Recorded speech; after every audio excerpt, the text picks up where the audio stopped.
ಚಿನ್ಮಯಿ ಇನ್ನಿಲ್ ಅಂತಕ್ಕಂಥದ್ದು ಅವರ company owner ಕೂಡ ಇದ್ದಾರೆ, ಅವ್ರನ್ನ ಮಾತಾಡ್ಸೋಣ. ಸರ್, ನಿಮಗೆ ಹೇಗೆ ಪರಿಚಯ ಆಗಿದ್ದು ಅದಂತ?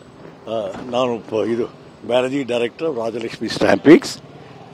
ಅವ್ರ ಫಾದರು ಚಿನ್ಮಯಿ ಶೆಟ್ಟಿ, ಅವ್ರ ಫಾದರು ಕರುಣಾಕರ್ ಅಂದ್ಬಿಟ್ಟೇನೆ ಸುಮಾರು 25-30 ವರ್ಷದಿಂದ ನಮ್ಮ ಸಂಸ್ಥೆಯಲ್ಲಿ ಅವರು ಮ್ಯಾನೇಜರ್ ಆಗಿ ವರ್ಕ್ ಮಾಡ್ತಾಯಿದ್ರು.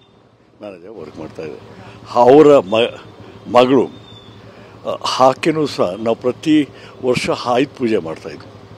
ಪ್ರತಿ ವರ್ಷ ಆಯುಧ ಪೂಜೆ ಟೈಮಲ್ಲಿ ಅವ್ರು ಬಂದು ಎಲ್ಲರಿಗೂ ಪ್ರಸಾದ ಕೊಡೋದು, ಎಲ್ಲ ಮಾಡ್ತಾಯಿದ್ರು.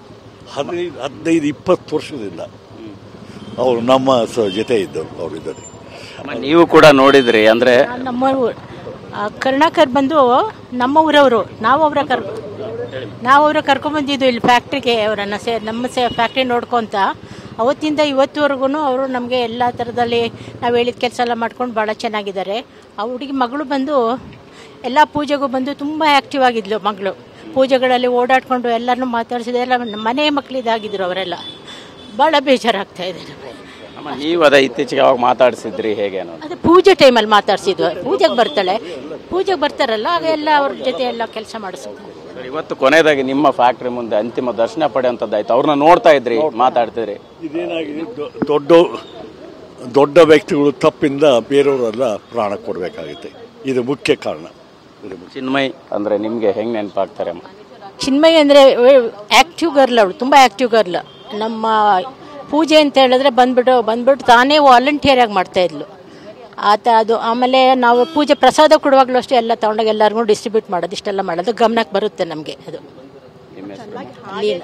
ನಾನು ನಮ್ಮ ಫ್ಯಾಕ್ಟ್ರಿ ಓನರ್. ನಾವು ಲೀಲಾ ಹಾಡು ಹೇಳ್ತಿದ್ಲು, ತುಂಬ ಚೆನ್ನಾಗಿ ಹಾಡು ಹೇಳೋಳು. ಅವಳಿಗೆ ಒಂದ್ಸತಿ ಹೇಳಿದ್ರೆ ಹಾಡು ಹೇಳಮ್ಮ ಅಂತ ಹೇಳಿದ್ರೆ ಸಾಕು, ಅಲ್ಲಿ ಹೋಗಿ ಎಷ್ಟು ತುಂಬ ಚೆನ್ನಾಗಿ ಹಾಡು ಹೇಳೋಳು. ಚಿಕ್ಕವಳು ಮಗುವಿಂದ ನಮಗೆ ಗೊತ್ತು. ನೀವು ಯಾವಾಗಿಂದ ಪರಿಚಯ ಚಿನ್ಮಯಿ ಅವರಿಗೆ ಅಂತ? ಯಾವಾಗಿಂದ ನೋಡಿದ್ರಿ? ಹೇಗೆ? ಚಿಕ್ಕ ಮಗುವಿಂದನೂ ನೋಡಿದೀವಿಪ್ಪ. ಯಾಕಂದ್ರೆ ಅವ್ರ ಅಪ್ಪ ಬಂದು ಇಲ್ಲಿ 25 ವರ್ಷದಿಂದ ಕೆಲಸ ಮಾಡ್ತಾ ಇದ್ದಾರೆ. ಸೊ ಅವರು ಇಲ್ಲಿ ಕೆಲಸ ಮಾಡ್ಬೇಕಾದ್ರೆ ಅವ್ರ ಮದ್ವೆ ಆಯ್ತು, ಮಕ್ಕಳಾಯ್ತು. ಸೊ ಚಿಕ್ಕ ಮಗಳಿಂದ ನೋಡಿದೀವಿ. ಮಗುವಿನ ಬಗ್ಗೆ, ಅಪ್ಪನ ಕನಸುಗಳು, ಅದ್ರ ಬಗ್ಗೆ ನಿಮ್ಮ ಹತ್ರ ಎಲ್ಲ ಮಾತಾಡುವಾಗ ಏನ್ ಹಂಚ್ಕೋತಾ ಇದ್ರಮ್ಮ? ಯಾರು ಮಗು ಅರ್ಥ ಆಗ್ಲಿಲ್ಲ. ಅಪ್ಪಂಗೆ ತುಂಬಾ ಇಷ್ಟ, ಮಗುಕಂದ್ರೆ ತುಂಬಾನೇ ಇಷ್ಟ. ಅವಳು ಹೇಳಕ್ಕಾಗಲ್ಲ, ನಮ್ಗೆ ತರ ಬೇಜಾರಾಗ್ತಾ ಇದೆ. ಅಪ್ಪಂಗೆ ಎಷ್ಟ ಆಗುತ್ತೋ ನಂಗೆ ಹೇಳಕ್ಕಾಗಲ್ಲ. ವಿಶೇಷವಾಗಿ ಚಿನ್ಮಯಿ ಅವ್ರನ್ನ ನೀವು ನೋಡ್ದಂಗೆ ಅಮ್ಮ, ಹೆಂಗೆ ಬೆಳೆದು ಬಂದ್ರು, ಅದು ಎಲ್ಲ ದಿನಗಳನ್ನ ನೋಡಿದಾಗ ಕನಸುಗಳು ಹೆಂಗಿತ್ತು ಅಂತ? ಅವಳೊಂದೇನಂದ್ರೆ ಒಂದೇನಂದ್ರೆ ಅವಳದು ಸ್ಪಿರಿಟ್ ಅಂತ ಹೇಳಿದ್ರೆ, ಸ್ಪಿರಿಟ್ ತುಂಬಾ ಇತ್ತು ಅವಳಿಗೆ. ತುಂಬಾ ಸ್ಪಿರಿಟ್ ಇತ್ತು ಅವಳವಲ್ಲ, ಲೈಫ್ ಮೇಲೆ, ಜೀವನದ ಮೇಲೆ ತುಂಬಾ ಸ್ಪಿರಿಟ್ ಇತ್ತು. ಅವಳು ಆಕ್ಚುಲಿ ಇಂಜಿನಿಯರಿಂಗ್ ಓದ್ತಾ ಇದ್ಲು ಇವಾಗ. ತುಂಬಾ ಅಂದ್ರೆ ತುಂಬಾ ಬ್ರೈಟ್ ಇದ್ಲು. ಬಟ್ ಇದು ಹಾಗಿರೋದು ತುಂಬಾ ಅಂದ್ರೆ, ಯಾಕಂದ್ರೆ ಈ ಚಿಕ್ಕ ಮಗು ಇವಾಗ ಇದೊಂದೇ ಮಗು ಅಲ್ಲ, ಸುಮಾರು ಜನ ಬೇರೆ ಮಕ್ಕಳು ಕೂಡ ಇವಾಗ ಈ ತರ ಪ್ರಾಬ್ಲಮ್ ಆಗಿದೆ. ಅದು ಏನಕ್ಕೆ ಆಗಿದೆ, ಯಾಕಾಗಿದೆ ಹೇಳಿ? ಪ್ರಾಪರ್ ಆಗಿ ಆರ್ಗನೈಸ್ ಮಾಡಿಲ್ಲ. ದೊಡ್ಡವರು ಅವರೆಲ್ಲ ಅಲ್ಲಿದ್ದಾರೆ, ನಾವೇನು ಹೇಳೋಕ್ಕಾಗಲ್ಲ. ಬಟ್ ಅವ್ರು ಇವಾಗ ಚಿಕ್ಕ ಮಕ್ಕಳದು ಹಿಂಗೆ ತರ ಆಗ್ತಾ ಇದೆ, ತುಂಬಾ ಬೇಜಾರಾಗ್ತಾ ಇದೆ. ಪ್ರಿಯದರ್ಶನ್ ಮತ್ತೊಬ್ರು ಇದ್ದಾರೆ, ಚಿನ್ಮಯಿ ಅವ್ರನ್ನ ಸಾಕಷ್ಟು ದಿನಗಳಿಂದ ನೋಡಿರೋಂಥವ್ರು. ಮೇಡಮ್, ನಿಮ್ಮ ಹೆಸರು, ಹಾಗೆ ಚಿನ್ಮಯಿ ಅವ್ರನ್ನ ನೀವು ಕಂಡಂಗೆ ಹೇಗೆ ಬೆಳೆದು ಬಂದ್ರು ಅಂತ?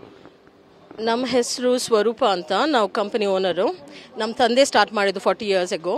ಚಿನ್ಮಯಿ ಶೆಟ್ಟಿ ಇವಾಗ ತೀರೋಗಿದ್ದಾರಲ್ಲ, ಅವರು ನಮ್ಮ ಕಂಪನಿಯಲ್ಲಿ ಮ್ಯಾನೇಜರ್ ಆಗಿದ್ರು. ಅವ್ರ ಮಗಳು ಒಂದು 35 yearsಯಿಂದ ಕೆಲಸ ಮಾಡ್ತಿದ್ದಾರೆ. ಅವ್ರು ಕರುಣಾಕರ್ ಶೆಟ್ಟಿ ಅಂತ ಅವ್ರ ತಂದೆ ಹೆಸರು, ಚಿನ್ಮಯಿ ಶೆಟ್ಟಿ ಅವ್ರ ಮಗಳು. ಎಂಜಿನಿಯರಿಂಗ್ ಓದ್ತಿದ್ಲು. ಎವ್ರಿ ಇಯರ್ ಆಯುಧ ಪೂಜೆ ಮಾಡಿದಾಗೆಲ್ಲ ಅವ್ರು ಬಂದ್ಬಿಟ್ಟು ಇಲ್ಲಿ ಫುಲ್ ಫ್ಯಾಮಿಲಿ ಬಾಂಡಿಂಗ್ ಇತ್ತು. ಏನೋ ಚಿಕ್ಕ ಮಗುವಿಂದನೂ ನೋಡಿದ್ದೀವಿ ನಾವು ಅವ್ರನ್ನ ಬೆಳೆಯೋದು. So very very sad. ಈ ಥರದ ಘಟನೆ ಆಯಿತು, ಇವತ್ತು ಈ ರೀತಿ ಅಂತಿಮ ದರ್ಶನ ಪಡುವಂಥ ಸಂದರ್ಭ ಬಂತು. ಹೇಗೆ ಅನ್ನಿಸ್ತು ಅವ್ರ ಕನಸುಗಳ ಬಗ್ಗೆ ಅಥವಾ ವಿಚಾರಗಳ ಬಗ್ಗೆ? ಅವ್ರನ್ನೆಲ್ಲ ನೋಡಿದ್ರಿ ಚಿನ್ಮಯಿ ಅವ್ರನ್ನ? ಏನು ಹೇಳಬೇಕು ಹೇಳಿ, ಈಗ ತಾನೇ ನಾನು ಇನ್ನೊಬ್ರು ರಿಪೋರ್ಟರ್ಗೆ ಹೇಳ್ತಿದ್ದೆ.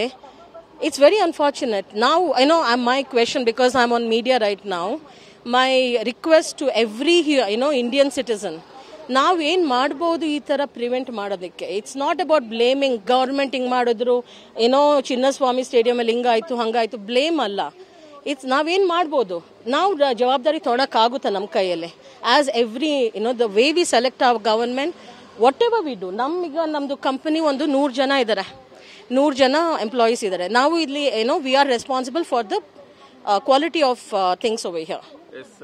ಇಲ್ಲಿ ನೋಡ್ತಾ ಇರ್ಬೋದು, ಅಂದರೆ ಅವರು ಕೆಲಸ ಮಾಡಿದಂತಹ ಕಂಪನಿ, ತಂದೆ ಕೆಲಸ ಮಾಡಿದಂಥ ಕಂಪನಿ, ಅವರ ಫೋಟೋನ ಇಟ್ಟು ಅವರಿಗೆ ಒಂದು ಅಂತಿಮ ನಮನ ಸಲ್ಲಿಸುವಂಥದ್ದು ಮತ್ತು ಶ್ರದ್ಧಾಂಜಲಿ ಸಲ್ಲಿಸುವಂತಹ ಕೆಲಸವನ್ನು ಕೂಡ ಇಲ್ಲಿ ಕಂಪನಿಯಿಂದ ಮಾಡಲಾಗಿರ್ತಕ್ಕಂಥದ್ದು. ಅಂದರೆ ಅವರು ಯಾವಾಗಲೂ ಬರ್ತಾಯಿದ್ರು ಇಲ್ಲಿ, ಪ್ರತಿ ಆಯುಧ ಪೂಜೆಗೆ ಬಂದಾಗ ಹಾಡನ್ನು ಹಾಡ್ತಾಯಿದ್ರು, ತುಂಬ ಚೆನ್ನಾಗಿ ಒಳ್ಳೆ ಗಾಯಕಿ ಕೂಡ ಅನ್ನುವಂತಹ ಮಾತುಗಳನ್ನು ಇಲ್ಲಿ ಸ್ಥಳೀಯರು ಹೇಳ್ತಾ ಇರ್ತಕ್ಕಂಥದ್ದು. ಜೊತೆಗೆ ಕಂಪ್ನಿಯ ಮುಖ್ಯಸ್ಥರುಗಳು ಕೂಡ ಹೇಳ್ತಾ ಇರ್ತಕ್ಕಂಥದ್ದು. ಅಂದರೆ ಇವತ್ತು ಅಂತಿಮ ದರ್ಶನಕ್ಕೆ ಇಲ್ಲಿಯೇ ಕೂಡ ವ್ಯವಸ್ಥೆಯನ್ನು ಮಾಡಲಾಯಿತು. ಕೊನೆಗೆ ಈಗಷ್ಟೇ ಅವ್ರನ್ನ ಬನಶಂಕರಿ ಚಿತಾಗಾರಕ್ಕೆ ಕಳಿಸ್ಕೊಡುವಂಥ ಕೆಲಸ ಕೂಡ ಆಗಿದೆ ಅಂತ ಹೇಳ್ಬೋದು. ಕ್ಯಾಮ್ರಾ ಪರ್ಸನ್ ಸುಶೀಲ್ ಕುಮಾರ್ ಜೊತೆ ಮಾಲ್ತೇಶ್ ಜಗ್ಗಿನ್, TV9 ಬೆಂಗಳೂರು.